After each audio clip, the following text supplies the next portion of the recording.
नमस्कार, मैं हूं आपके साथ शिप्रा झा।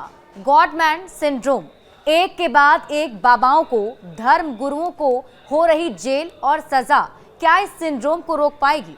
ना बाबा ना, गिरफ्तारी से एक बाबा का अंत हो सकता है, लेकिन बाबा कल्चर खत्म नहीं होगा, क्योंकि जैसे ही एक गिरता है दूसरा उसकी जगह लेने के लिए तैयार बैठा होता है। बाबाओं की सजा से कुछ लोगों की आंखें खुल सकती हैं, लेकिन गॉडमैन सिंड्रोम पर पूरी तरह ब्रेक लग जाएगा, ये फिलहाल तो असंभव सा लगता है। बाबा इंसान है या भगवान? दरअसल है तो इंसान, लेकिन लोग मानने लगते हैं भगवान, और सारी कहानी फिर यहीं से शुरू होती है। भारत में भक्ति की चरम सीमा है, तभी तो कुछ बाबाओं ने खुद को भगवान का अवतार बताकर जनता को भ्रमित किया, साथ ही शक्ति और संपत्ति पाई और सिर्फ अपने अनुयायियों का शोषण किया। कभी कोई बाबा हेलीकॉप्टर बन जाता है, तो कभी कोई बाबा बिस्किट को विष बता देता है, कभी कोई चाबी घुमाकर दर्द खत्म करने वाला बाबा बन जाता है, तो कोई यीशु के नाम पर लोगों की परेशानियों को दूर करने का दावा करता है। यीशु यीशु करने वाले पादरी बरजिंदर सिंह को रेप मामले में उम्र कैद की सजा सुनाई गई है। बाबा सिंड्रोम किसी एक से शुरुआत होता है और तेजी से दूसरों तक फैल जाता है।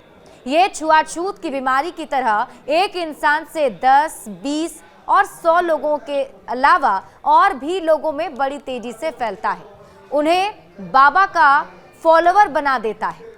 हमारे यहाँ तो हर गली में एक बाबा मिल जाएगा, और उन बाबाओं के गुणगान गाने वाले हजारों लोग भी आपको मिल जाएंगे। संत रामपाल, सतलोक आश्रम के संस्थापक और कबीर पंथ के लीडर को साल 2018 में हिसार की अदालत ने दोषी ठहराया था। वो तब से ही जेल में उम्र कैद की सजा काट रहे हैं। उनके आश्रम के अंदर 5 महिलाओं और एक बच्चे की लाश भी मिली थी। दूसरे बाबा राम रहीम गुरमीत राम रहीम सिंह अपनी 2 शिष्याओं से रेप के आरोप में हरियाणा के रोहतक जिले के सुनारिया जेल में बंद है। जब डेरा सच्चा सौदा के संस्थापक को जेल हुई थी, तो पूरे भारत में अलग अलग हिस्सों में विरोध हुए थे। तीसरे नारायण सरकार हरि, हमारे देश में एक ट्रेंड देखने को मिलता है। पता नहीं कैसे आए दिन बाबाओं के खिलाफ केस दर्ज हुए मिलते हैं। देश के धर्म गुरुओं के खिलाफ यौन शोषण के आरोप भी लगते ही रहते हैं। बाबा के खिलाफ भी ऐसे ही कुछ मुकदमे दर्ज हैं। चौथे हैं इच्छाधारी भीमानंद।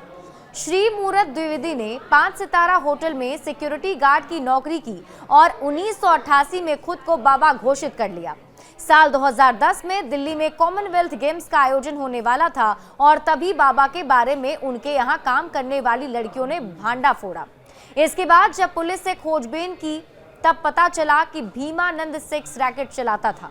5वें बाबा आसाराम बापू वर्तमान में जोधपुर में आजीवन कारावास की सजा काट रहे हैं। 2018 में आसाराम को एक विशेष अनुसूचित जाति अनुसूचित जनजाति अदालत ने एक नाबालिग लड़की के बलात्कार का दोषी पाया था। और आपको बता दें कि आसाराम बापू और उनके बेटे नारायण साईं दोनों ही जेल में हैं। इसके अलावा ऐसे कई बाबा और धर्मगुरु हैं जिसके खिलाफ कई केस दर्ज हैं। इसके बावजूद लोगों की दीवानगी उनके प्रति कम नहीं होती है। ऐसे चौंकाने वाले आंकड़े सवाल खड़ा करते हैं कि क्या ये गिरफ्तारियां लोगों का अंधविश्वास तोड़ पाएंगे?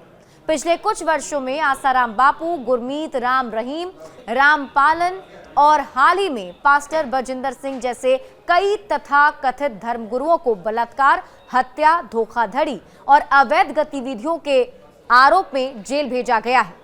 सवाल ये उठता है, क्या इनकी गिरफ्तारी से भारतीय समाज में गॉडमैन सिंड्रोम खत्म हो पाएगा, या बाबाओं की परंपरा यूं ही चलती रहेगी?